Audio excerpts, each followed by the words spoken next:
Capricorn Connect. People, potential, technology.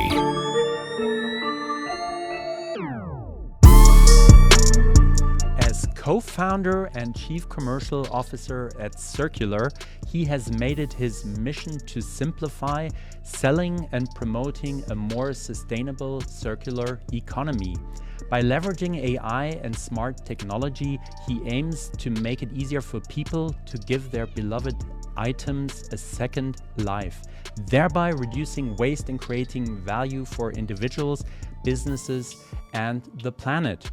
Maroš Lauer took the leap from a secure corporate job into the jungle of the startup world. Maroš Lauer, welcome to the CapricornConnect podcast. Thank you for being here. Thank you for having me, Jacob. Maroš, I would like to start the podcast episode with the question, what was the first encounter that you had in your life with the digital world? Do you remember that? Yes, that has been a long time ago, but I would say I was about the age of 5 or 6. It was when my parents bought me a Sega console. Back then it felt to me like pure magic, right, as a small kid playing these cool games. But when I reflect about it nowadays with some retrospective, what I really enjoyed was also what value it created around it. It made me to connect with more people. We were playing the games together with other kids. We were exchanging the consoles, the discs, talking about how we can cheat some game. So, and I think that's a real value of the technology. It's just what it creates beyond this connection to people, the connection to your environment and to the others. So connecting your environment with other people, at the same time entertainment and the good feeling that it brings. Exactly, yeah, it's also built somehow a community. Maroš, you left a pretty good job to enter the startup world, to become an entrepreneur and founder. What was your motivation? So together with my co-founder Christian, we looked at the current way how the society works, and we said like, hey, it's really easy nowadays to consume things and to buy things, right? You just go on Amazon or any other e-commerce platform and basically you do a couple of clicks and tomorrow the package is at your doorstep. And it's a very smooth, convenient experience. But what's really difficult is then actually to sell those things again. You have some peer-to-peer marketplaces, but it's a lot of struggle. You need to create the ad, you need to take pictures, you need to think about the price, you need to chat with all those people, then you have to deal with the no-shows, and then you can start all over again. And we said, hey, how we can make the selling experience as good as the buying experience? How can we totally simplify it? And that's how we came with the idea of Circular, which it's really to make the selling as easy as buying. We see nowadays that it's about 60% of the people are willing to buy used things, but only about 20% of the people are actually selling things. And what we want to do is we want to close this gap, and we want to match this supply and demand between those two groups. So match the supply and the demand between buyers and sellers. Have you already had certain testing experience? Because I believe you're early stage at the moment. Correct, we are early stage, but we are fully operational. We have already like several hundreds of users, many hundreds of transactions completed. So it has been tested in the market. Users love it so far. We are working with a number of business partners as well, because that was the same feedback what we got from the business partners operating in this e-commerce sphere. Is, hey, we could actually get way more things, we could sell way more things, but we just don't have enough of supply of the used goods. And again, it's just because it's a very tedious process. And when the company is growing, like your company at the moment at Cirkular, every founder and every manager is confronted with a challenge of scaling the company. What are the challenges that you have experienced so far? Yeah, so for us at Circular, I think the main challenge is the users, getting the users' attention. The whole e-commerce space is extremely crowded. There are like so many other companies, apps, platforms fighting for the attentions of users. And I think to get these attentions and convince them that your product is something new and something what brings them actual value, and let them to really try it and test it out is not that easy. The second challenge I would see more in the operational sphere we are running a highly complex business. We want to simplify the user experience as much as possible, but that makes it fairly complex on the back end for us. Like speaking of logistics, potential warehousing, potential returns, and so on.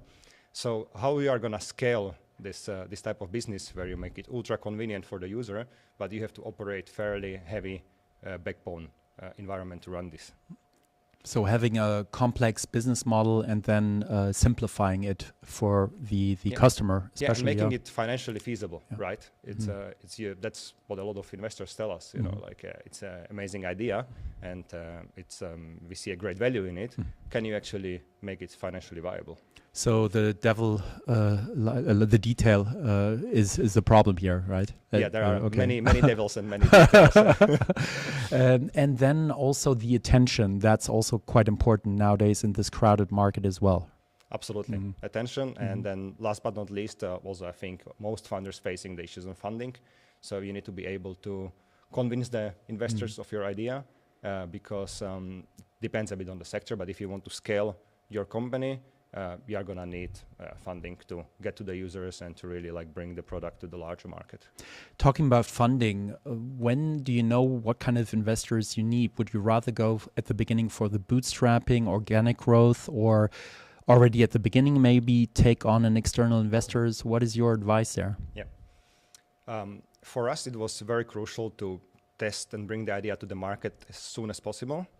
And therefore, what we did first, we went to do some so-called FFF round. It's called Friends, Family, and Fools. And it's mainly the people who really believe in you and who believe in you as a potential founder or as a personality who can pull off some idea. Because you really don't have any data yet. You don't have any data to convince investors, yeah, this idea is financially viable. You haven't tested it yet. But you already need some initial first funding to go out to the market. And therefore, I think this is very crucial. And after, when you have already gained some traction in the market and you have real data, based on which you can build a convincing story, then you can go and start speaking to larger investors. Whether you can bootstrap or not depends a bit on your business model. There are business models which are a bit less capital heavy. Maybe to give an example, if you have an SAS company and you manage to build a good piece of product, piece of software with your initial funding, then you can resell it for a fairly low cost. On the other hand, if you are running an e-commerce company or a logistics company or a real estate company, you are going to need to front all the costs before you get the returns and the revenue back. And to scale, you are going to need larger funding from institutional investors. So it really depends also on the situation. At the beginning, maybe start with your own capital, with also friends' money, and then once you have a track record, if you really want to scale, then get some external investors. Yeah. And then you can have a growth in the company. Absolutely, yeah. And it often becomes sort of a chicken and egg problem. When you speak to the investors, they are going to tell you, you need to show us more traction. But in order to show that traction, you are going to need more investing, right? And then I think it just comes to your hard work. It's a combination of numbers game and of the network and introductions you can get in the convincing story you can build, that you can convince a few investors, you can grow it a bit, and then you can convince more investors and then more investors, and at some point get a momentum going. The investors who are going to try to convince you. Okay, well, yeah, we're not there yet, I suppose, but soon we'll get there. Maroš, I would like to talk about talent attraction as well.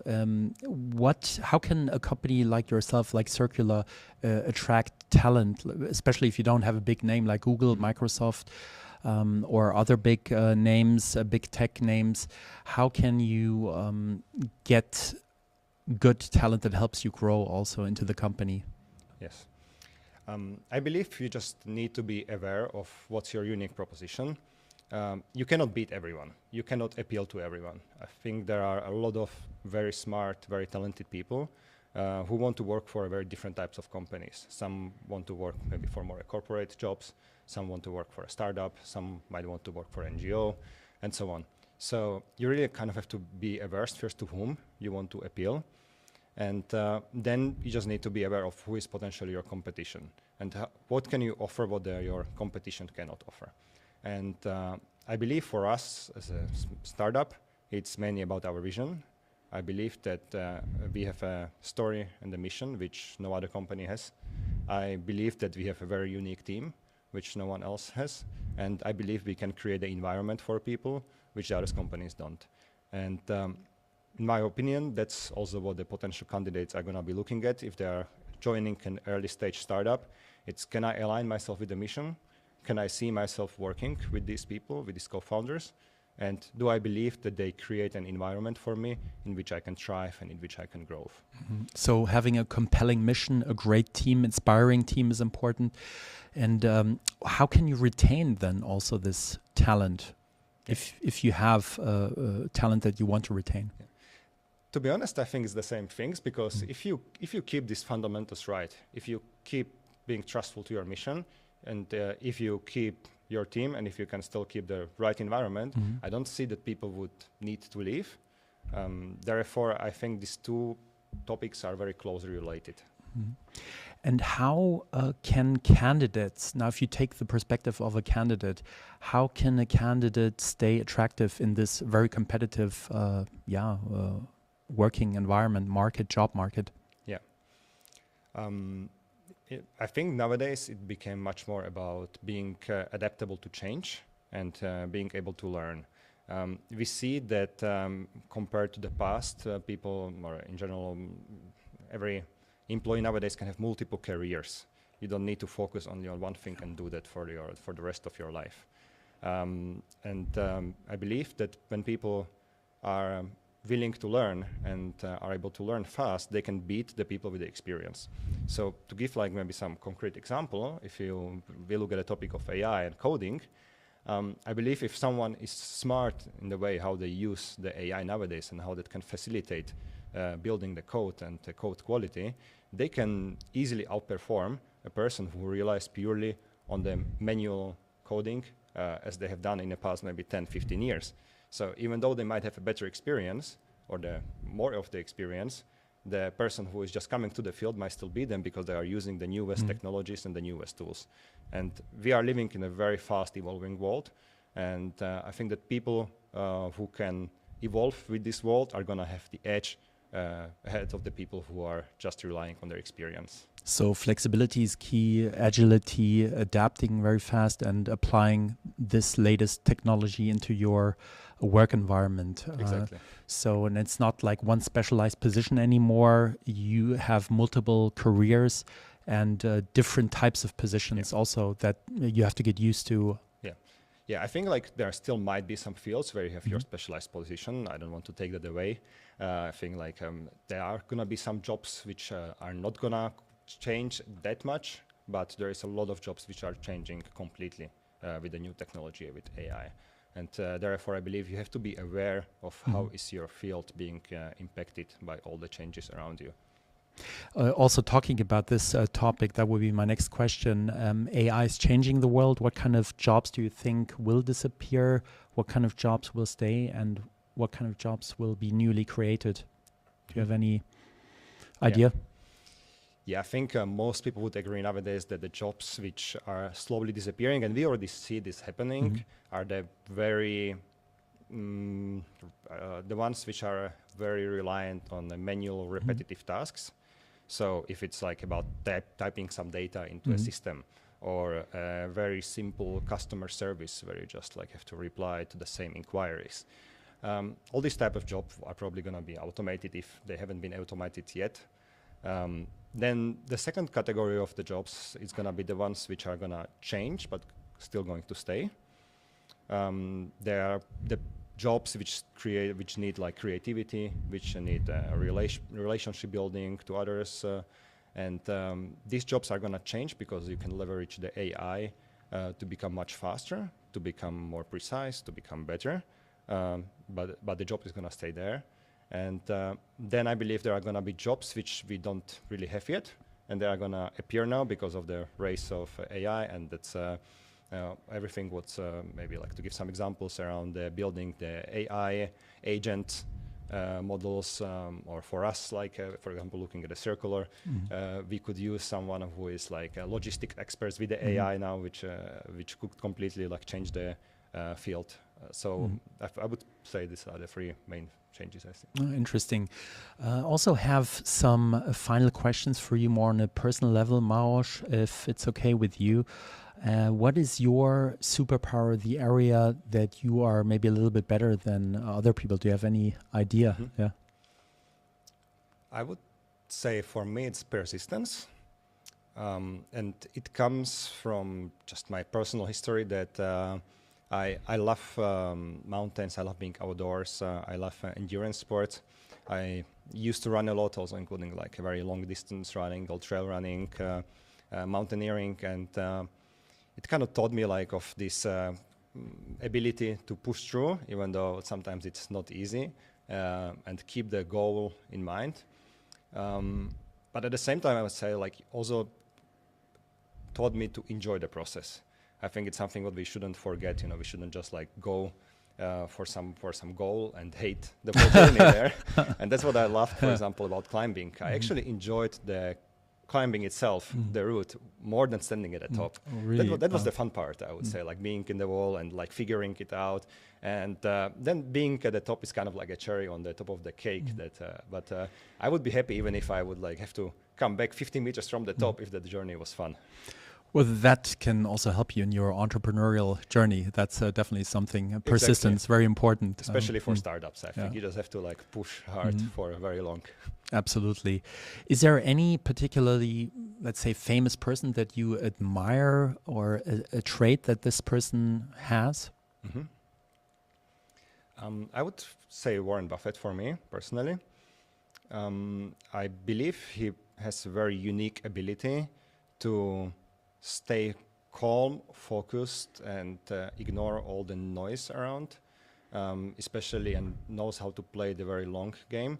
And if I would apply this also to my startup and to my personal life, there is so much different demands you are gonna get. There are different demands you are gonna get from different users, from different investors, from different advisors.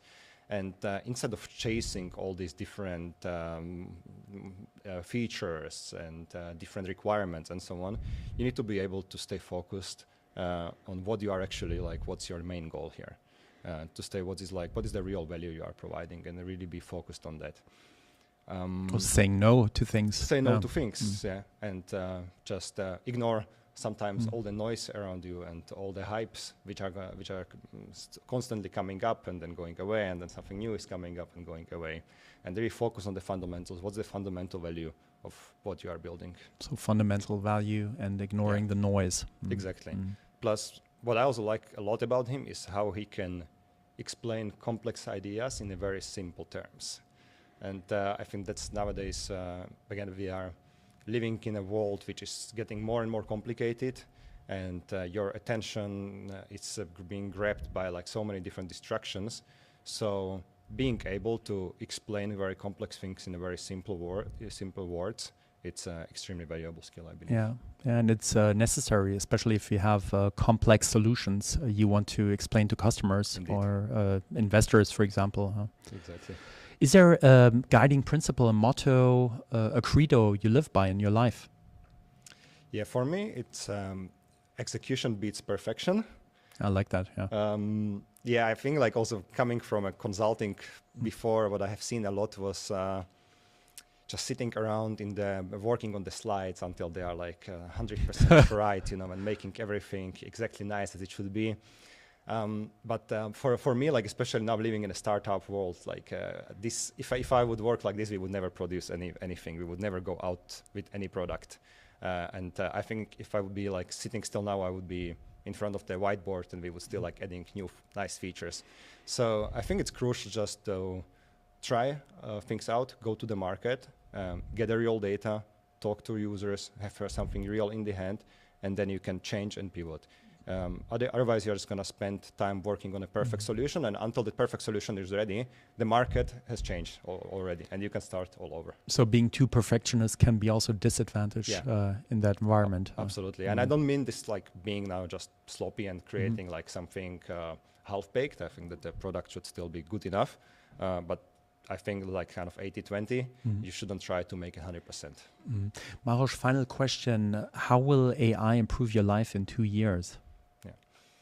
I would answer this a bit from the perspective of of Circular and what I'm currently dealing with there. It's we still have a lot of manual work we are doing, and these ones I hope these tasks are gonna be gone in several years. It's gonna be a long journey, especially everything what's happening on the back end, right? It's like very easy.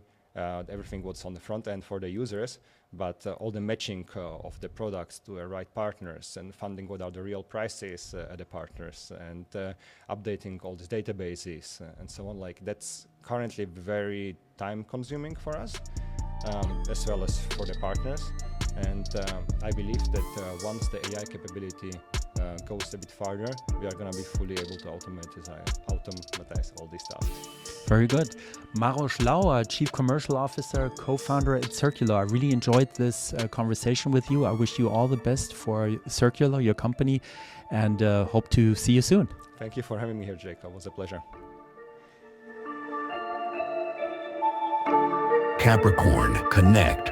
People, potential, technology.